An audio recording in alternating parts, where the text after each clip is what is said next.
it just kills the momentum of practice. And then your guys who you want to be locked in, focused, and ready to go, they're waiting around. Now they're not getting as many reps. The urgency, you lose it because you're not focused on the right things. You're focusing on all the other things that don't matter instead of getting your plays reps and your guys ready.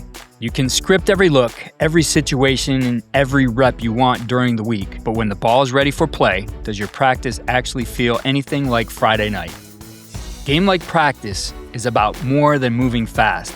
Players have to communicate, process information, adjust, and execute without the practice constantly stopping around them. In this episode of The Art of Practice, I sit down with Dan Friend, offensive line coach at Morris Community High School in Illinois, and a member of the GoRout team, to explore how coaches can create that environment. We discuss maximizing limited practice time, getting scout teams aligned quickly, creating difficult and realistic looks, maintaining the flow of practice, and preparing players to execute with confidence when game day arrives. The goal isn't simply more reps, it's making the reps you have feel real. Today's episode of The Art of Practice is presented by GoRout. Every minute spent drawing cards, getting the scout team lined up, or resetting a look is time your coaches aren't coaching. GoRout helps staffs communicate scout looks directly to players so they can get aligned, get the reps started, and keep practice moving. That means more time for coaches to teach and more opportunities for players to prepare at the speed they'll need on game day. If you're looking to make practice more efficient and more game-like, learn more about GoRout at GoRout.com. Now, let's get into today's Art of Practice. As coaches, we spend all week preparing our players for Friday night, but does practice always recreate the speed, the communication, and decision-making players face on game day? And in this episode, we're going to explore how we can make practice feel more like the real thing without sacrificing teaching. I know for me, in the new situation I'm working in a program with 44 players, small school, 22 varsity, 22 JV, guys playing both ways, our time really, we have to maximize it. And we're going to dig into some of those things. I'm going to talk about some things that have really, I've pinpointed some issues that we got to solve here quickly as our season rolls on. And joining me to discuss that is the offensive line coach at Morris Community High School in Illinois. He's also part of the GoRout team. So we're going to dig into a lot of things about how we make practice efficient. So Dan Friend, welcome to the podcast. Yeah, thanks, Keith. Happy to be here. Excited to talk to you guys about practice and mention GoRout just a little bit. Yeah, so before you went to Morris Community, you had some great experiences. I think notably you worked at Indiana with Tom Allen. You've also run your own room at other places, been a GA, done all those things really that we learn how to do all this, coming up through those positions. And now you're applying some of this at the high school level, but would love to hear a little bit more about your background and share that with our listeners. Yeah, was fortunate enough to play at Indiana from 13 to 17, was a tight end lineman there. Kevin Wilson was the head coach at the time, and went straight into GA. And after that, worked for Darren Hiller as the O-line coach. Tom Allen was the head coach, like you said, for 3 years. And then had the opportunity to run my own room at Minot State for Mike Aldridge up there, Division II school for a season. I mean, you talk about an experience and other duties as assigned from a head coach, lot very, very different from my experience at Indiana, but was a great learning experience about how to run a room, how to teach, how to prepare. And then obviously I had the opportunity to go back to Indiana as the analyst QC with Tom Allen still. Walt Bell was the head coach at the time. And then had the opportunity to learn from Rod Carey and Bob Bostad as O-line coaches. So, had the opportunity to learn from some really, really awesome coaches. And now I'm at Morris Community High School, coaching the O-line and in a little bit different world and working with GoRout. So excited to be on the podcast today. Thanks. Yeah. Tell us a little bit about Morris Community High School and, size, roster, what the situation is for you guys. Yeah, we're typically between a 4, 5, 6A team in Illinois. We're about an hour and a half outside of Chicago. Roster size is, somewhere between 90 and 100 kids, freshmen to varsity. We practice mainly varsity JV together. JV kind of runs the scout team for us. We have, for our, practice wise, we set up We got 15 of the go routes. We kind of hand those out at the beginning of practice. Guys, who run the scout team, and then, the 4 or 5 subs ready to go. Those guys get in, and then we're just functioning from practice. They wear them all the way from stretch until we bring it up at the end of practice to get a break. So, we try to be as efficient as possible. We run either varsity first versus the JV or the scout defense, and then middle of practice we flip, going with the varsity D versus the scout O. And again, try to be as efficient as possible as we can with the time allotted. We don't really try to practice more than 2 hours a day. Try and get those kids, the reps that they need, and then get them off the field and get ready for class the next day. Yeah, I want to get into and talk about how do we make it game-like, but bringing up a particular issue we faced this week, and I knew eventually this would break. I mean, camp always works a little bit differently, especially when you're not into scout yet, right? You're running your own defense, you're running your own offense. You can move more at a game-like tempo because guys are just calling you, running what you do. Now, when you get into working against the opponent, and I mean, you can make the argument of, hey, just go good on good. I've seen that at North Central, had those guys on. I know they're big go route guys, but they talked also that in addition to their scout stuff, they do a lot of good on good, like 15 minutes a day, I believe it was. So there's that argument for it. Like getting that speed of the game, I think, is important, but also you're going to have to go against the looks. And so our situation was this, looking at our practice, our Wednesday practice, as we're recording this yesterday. And I felt finally in like our second team segment, we had gone through some red zone goal line. We were back into team open field, focused on third downs, and then it kind of stalled. And what I saw was like, it's not working trying to get these guys aligned to move. We're trying to not only just use some tempo, but get through our segment of practice. We got 45, the D has 45. That's not a lot of time, right? Mm-hmm. That's distinctly different from when we were at the college level and you have a full practice. So now I'm going to miss these reps. And we missed about, that second segment, about half of our team reps, which we had 16 planned. And typically when we were in camp, we could get through, anywhere from 14 to 16 plays in about 10 minutes. Now, trying to get them right, the right look, etc., just wasn't going to work. So, our coach hasn't pulled the trigger on it. Talked to him early this morning. Like we got to get go route. That's step one. So just in terms of running a better practice, not even thinking about tempo of the game yet, running a better practice that's more efficient, especially you look at our case, 6 coaches, right? You don't have enough roles to get everything done to get guys coached up if you're only worried about, operations and those kinds of things. So I think that's one of the biggest advantages I see in being able to use a system like GoRout is that regardless of the tempo you're running, the tempo that you see, you're going to have a more efficient practice. 100%. And I think to your point about going good on good, I think everyone would love to do that. That's the ideal for everyone. But realistically, at the high school that I'm at, I'm looking out there, and if we're on offense, there's 6 or 7 guys that are also in the 1 or 2 on defense. Yeah, right. So, I mean, realistically, it's not going to happen. So you have to have scout guys who are going to go in there and execute those scout looks to the best of their ability. And if you're worried about getting those guys lined up, you're already going to be at a disadvantage. And I think that's where GoRout can come in and be a huge, huge factor for those guys to free up those 5 or 6 guys that you have on staff to do the actual coaching of their positions.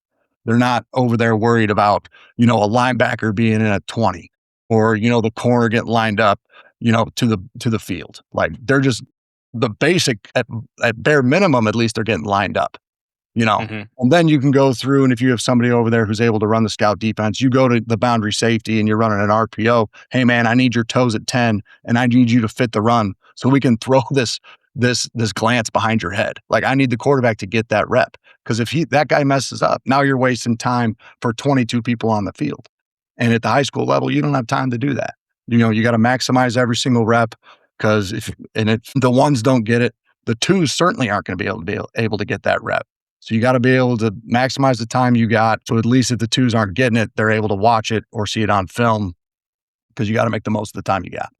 Yeah, I think whether you are in the card drawing world or you do have GoRout, one of the things I've really found to be helpful is the guys who are running the scout team need to see the connection to what you do. Now, I get it. Like in some situations, if you're not a wing T team and you see a one wing T team per season, it becomes difficult. But there's still some things that they can relate to within your scheme. And Really, so down what blocks, we've, block's a zone block, yeah, pull and kick, like yep. 100%.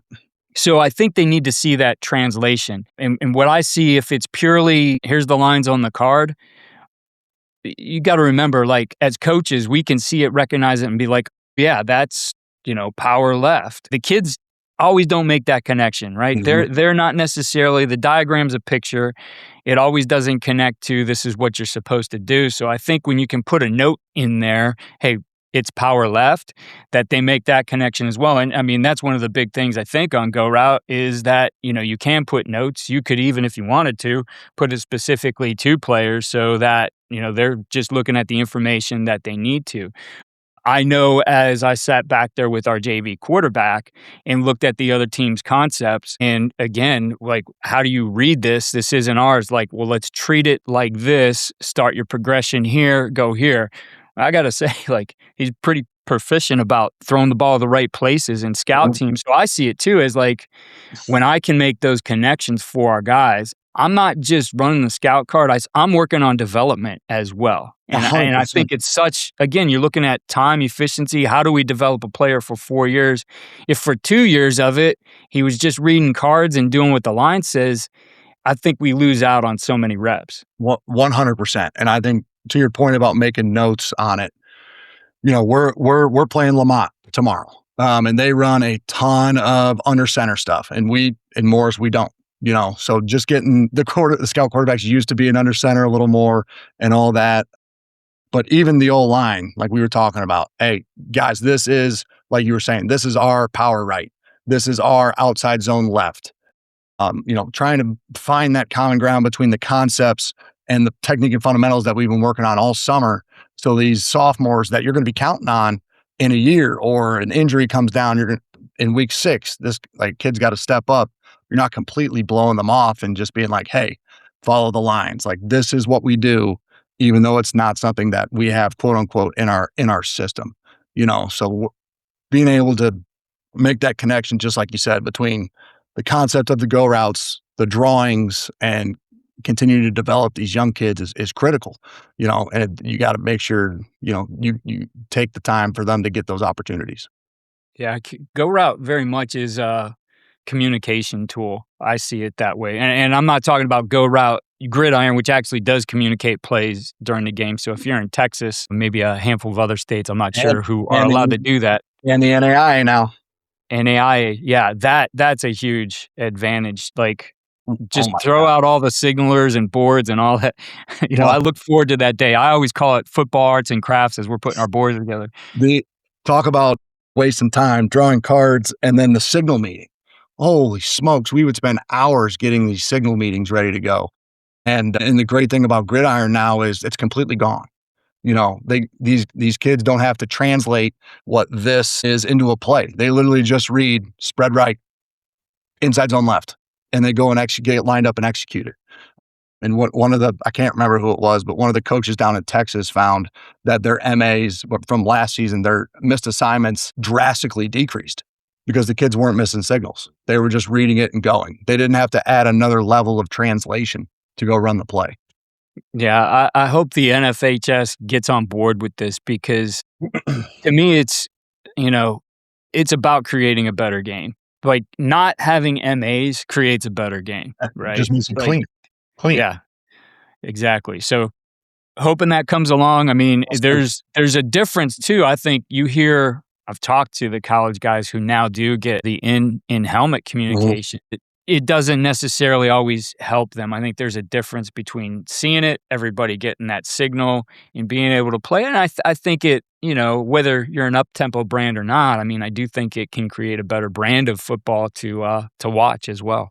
I think there's a place for the gridiron system for every team, whether you're under center or just communicating to the quarterback, you still want to huddle. Now the quarterback's not running back and forth. You're not yelling out wristbands.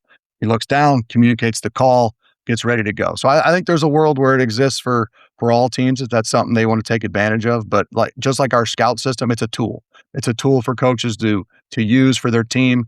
And if like any tool, if you don't want to use it properly, don't want to put the effort in to learn how to use that tool, it may not be for you, and that's okay.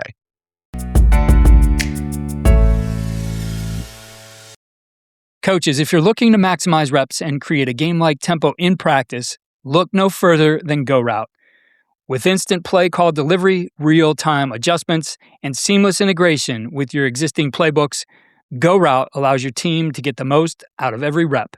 Visit GoRout.com/podcast today to see how top programs across the country are using it to level up their practices.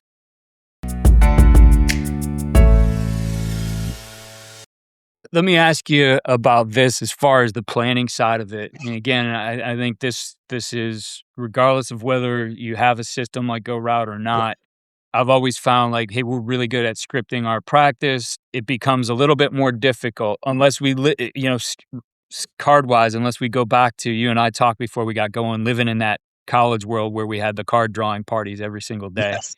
right? Not Like where truthfully, the only way to efficiently use a card system, I guess this is my opinion, is that you are one-to-one with everything that you're going against. That you can't, if you're going to be effective, all 22 are drawn up. Everybody sees, the alignments. Sometimes I think you need to show, especially if it's younger guys, that, hey, this is what's happening against you because, you're not going to be JV wide open in a varsity game, right? Yeah. Like, we tell our guys, we're running outside zone. Like, I need all of you to run that way and not get reached because my guy, I know on the varsity guy is just going to take his footwork and be able to shut it down versus I need you to stretch and strain because this guy knows the play and he's going that way. Yeah. So those are notes you can put in there, but also like you can show them like, hey, you're going to be reached. Like if you feel them knowing the play is valuable, why not put your guys in more of a stressful situation than, let's face it, they're developmental players, they're JV players for a reason. If they were ready, they'd be out there on a Friday night. For sure. And it doesn't do our varsity guys any good to run outside zone and get the guy reached in 2 steps. It doesn't do them any good. So I tell them, I'm literally standing behind them, or if they're on the GoRout, I'm like, run this way. Like to make them strain and make them finish, make them work. Because if not, they're getting in that false sense of security of like, oh, it's going to be this easy on Friday when they're playing against somebody who's bigger, faster, stronger, or the same ability. It's not going to work, and it's going to look a lot worse than it did in practice. So I think making sure that these guys don't feel that comfort level, of just blocking the JV team and trying to steal opportunities where maybe you can, maybe in whether it's in individual or some group work to try and get some of that that good on good we were talking about. So extending that forward and again going to the planning and scripting of it. I've seen and just watching again our operations this week and kind of seeing how it's been handled in the past. And I think you learn from I know I have the way I want to do it, but I see like, okay, on the other side maybe they're doing this. Is that the randomization of it being left up to, let's say, the scout team coach versus knowing like, hey, this is the percentage we get of this. This is what we want to show them. Or like what I usually default to is these are the hardest things. If they play their base, like great, I'm going to show them a little bit of it. As the week goes, I want less and less of that. I want more movement or pressures or whatever. So I guess the logistics side of getting that kind of mix and not going back at the end of the week and be like, we just didn't work this enough. Yeah. And I think it just comes down to preparation, right? As you're watching film over the weekend, getting ready for your team, you coming together as a staff and be like, all right, this is what we do. This is what we think based on their film, what they're going to try to do to take away what we do best. And Monday for us is a very base, like, hey, this is who they are. Tuesday, we come in after another day of film, and it's like Tuesdays are we get after it day for us. And the scout defense kicks the varsity team's butt on Tuesdays. I'm happy because that means we got work to do to correct. And Wednesday's cleanup day Thursdays walk through, make everybody feel good, ready to go. So I would rather be stressed out and feel like we're not going to get a yard on Tuesday, and then Thursday feel very good than what you were saying. Come back in and be like, oh shoot, but you're preparing for a blitz all week and they don't run it one time. That's okay. Like I'd Yeah, rather have it that way than the alternative. And absolutely. I just think for us, it really comes down to you give your kids rules during the for plays. You give them rules and parameters, and then regardless of what the defense does, they should be able to handle it. That's kind of where I've come from. And when I'm scripting inside, like we were talking about, the disaster plays, the blitzes that we think they're going to run, that's when we hit them. Like I give the JV guys like, hey, these are the 4 or 5 blitzes I want to see. I don't care when you call them. I don't care what we're doing. Call them. We got to be able to handle them, and then we can talk about it and adjust on Wednesday, kind of as we're going through practice. So that's for me, kind of how we handle it, and it's been good for us. Yeah, I really think I'm in 100% agreement with you. And even just thinking back to, how we would do it at BW, my offensive line coach and I believe that exact same thing, that Tuesdays for us, or I guess our second day of the week, I guess for us, that was, I guess it'd be Wednesday, comparing it to, the college calendar is a day later. Mhm. So that day, we wanted it to look messy. Yeah. We wanted it to look bad. I mean, and the head coach would be on our ass sometimes, like, "What are we doing?" Like, "Don't worry about it. Like, we'll get it cleaned up." Yeah. We had a walkthrough the next day. We had the film. They needed to see how they were gonna be stressed on that 100%. particular day. 100%, especially coming off the game. Like, we've had a lot of success here historically at Morris. We come in off a game where we played really well and all this stuff. It's like, all right, guys, we're back to work. Like, so kind of bring them back to earth a little bit too, get them going. So I think that was that's always a struggle for us, is like how we got to keep these guys focused, locked in, and ready to go for the next opponent. Like, don't feel like we're there. We've accomplished the mission just because we won last week. Like, it's time to go. And to your point about Tuesday, I played for James Patton. He was my tight ends coach at Indiana. Tuesday, it was Hot Piss Tuesday. Like, we get it going because we got a game coming on Saturday. So that was I think about that every time. I tell the kids that every day. Yeah.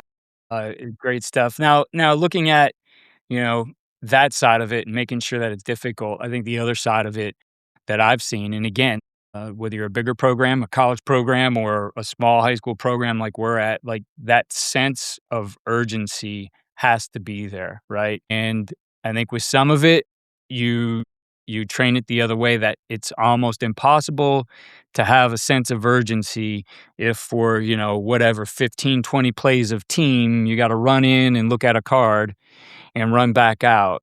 Yep.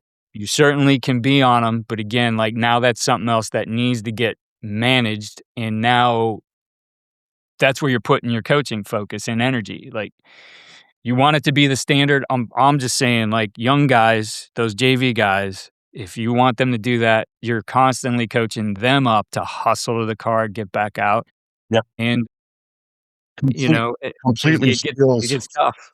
100%, completely steals from the flow of practice. Like you're instead of just coaching the varsity up and coaching the scout team up on the look that you want to get, now like you're wasting time. You're you're coaching the clap out of the huddle, or the break of the huddle. You're coaching guys jogging in and out. One of your H receivers is subbing when he's not supposed to. And you got 10 guys out there instead of 11. And it just kills the momentum of practice. And then your guys who you want to be locked in, focused, and ready to go, they're waiting around. Now they're not getting as many reps. And it just, like you said, the urgency, you lose it because you're not focused on the right things. You're focusing on all the other things that don't matter instead of getting your plays reps and your guys ready. So today for us, it's Thursday, and it's week one. It's our first. I call it a simulated day. We have 7 drives. Might be a little bit heavier this week in the amount of plays, but roughly 30 plays that we've got scripted out in certain situations, right? Opening drive. We're going to go backed up. We're going to go, and we're going to plan some drives that stall. So our punt team runs out on the field and we get used to running that exchange. I think so important to create that game day flow of that. Those punt reps don't just exist in punt period, that we run out on the field. We know who's coming on and off, which is, I think at every level still a challenge. No kidding. But looking at creating that game day flow, because the one thing, my concern going into today with not having, the go routes this particular week is, well, some of it, we had to live with a little bit in practice. I don't want that slowdown that doesn't feel like a game. Like, I really need this to feel like a game, regardless of what you do during the week. I think Thursdays or your day before the game has to feel like that. You want it to be crisp. You want the communications, operations, everything to feel like this is the real thing as close as possible. So I guess recommendations on how do you do that? What are some of the things that you've seen work really well in order to create that sense of urgency, that game day focus, the game day operations, everything that goes along with it? I think it just comes down to, as a staff, your preparation for Thursday. Like, what exactly are we going to try and get done today? How are we going to do it? And for us, kind of what we've done is we're only going to run this many offensive plays. These are the exact looks we're going to run for those plays, and we don't repeat, we don't reload. It's perfect plays, and guys go, they execute, they operate. If there is a mistake, we keep going and we just address it at the end. So that flow of practice, that operation you were talking about, doesn't get stalled. It doesn't get stopped by something, whatever it is. We don't sub on the JVs on Thursdays. We don't sub the scout team. Like, we just go. And I think just that level of execution and continuation builds the confidence for the kids. There aren't coaches stopping and be like, I'm not yelling about head placement on Thursdays. Like, I'm not talking about hands and feet on Thursdays. I'm talking about, like, hey, we feel good today. Tempo, get set, let's go play. And just building your kids up, and so they feel like they could beat anybody. They can go out there and beat the Seattle Seahawks on Friday night. Like, that's the goal for us on Thursdays, is that our kids feel extremely confident and ready to go. Yeah, what I built for our coaching staff and really for our players today, and I'm sharing it out to them, is not only that here's the plays we're running, but here's this particular period, here's what we're trying to accomplish on these plays, maybe even a few game plan type notes of things they should be thinking about in there. That, and again, for the staff, it's the first time we're doing it, that we fully understand what we're trying to accomplish, right? Mm-hmm. The worst thing I could do is go out there and assume that everybody understands what I want. And then all of a sudden, one of our coaches is slowing things down to explain something. Now, what I did build in is just a couple minutes between series to have a short teach walkthrough. I saw this, let's fix this, and then move on. It's almost like giving them that little bit of that game adjustment time, or in between series. I don't have a lot of guys who will be on the sideline for it, but there will be some to be able to get them at that instruction and clean anything up. So I think, again, I look at this day before the game, as very critical to speeding it up and Mhm. making sure it is as close to game day as possible. Yep. Yeah, 100%. And I think just it's cleanup day, right? Like, things are going to be, if there are any questions at this point, let's put those questions to bed so the kids are ready to go. There's always going to be adjustments on Friday night. Like, we just got to make sure those communication lines stay open. Hey, is there anything you guys are concerned about? Yes. Okay, let's address it. If not, let's go to work. I think to wrap up here, like, the goal is not just simply practice faster. We want to be efficient. We want to be more effective. I think, in this conversation, what we've talked about it on our coaching side is the preparation, creating some understanding for our players too, that this is an environment where players have to communicate, process, and execute at a pace during the week in their practice days. That does prepare them for game day. I guess in wrapping that up, Dan, what final recommendations do you have? What do you feel strongest about that, you want to make sure coaches take away from that? I think the biggest thing for the coaches is making sure your players understand what you're trying to accomplish. Like, what are you stressing? What are you emphasizing to get done? And are you spending the time on Tuesdays and Wednesdays, Mondays and walkthroughs, emphasizing those drills, emphasizing whatever that thing is that week that you're trying to do? And are you replicating that in your group work? Are you replicating that in your inside, your 7-on-7?